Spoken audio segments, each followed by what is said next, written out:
اگر لوگ تمہارے پیٹھ پیچھے باتیں کرتے ہیں تو اس کا مطلب ہے کہ آپ آگے بڑھ رہے ہیں۔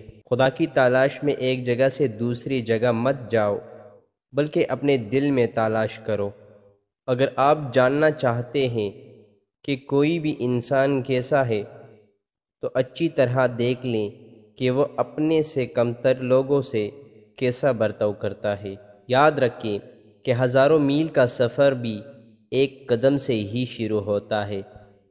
شرمندگی اٹھانے سے بہتر ہے کہ تکلیف اٹھا لی جائے۔ دل میں برائی رکھنے سے بہتر ہے کہ ناراضگی ظاہر کر دو۔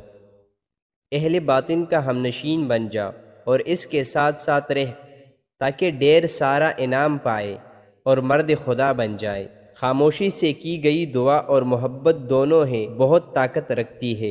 غربت میں کبھی افسردہ نہیں ہونا چاہیے، کیونکہ یہ بھی اللہ کی ایک آزمائش ہے۔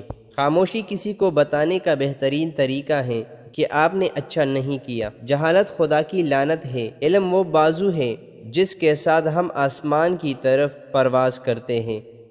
خاموشی آپ کو اپنے مقصد پر توجہ مرکوز کرنے میں مدد دیتی ہے۔ مردار ہے وہ معاشرہ جہاں مظلوم یہ نہ بتا سکے کہ ظالم کون ہے۔ گھر میں داخل ہوتے وقت پاؤں کے انگوٹھی اور ہاتھ کے کلائی پر درد اٹھے تو سمجھ جاؤ تم پر کسی نے کالا جادو کیا ہے۔ دیکھنا کبھی زندگی آسان بناتے بناتے موت مشکل نہ ہو جائے۔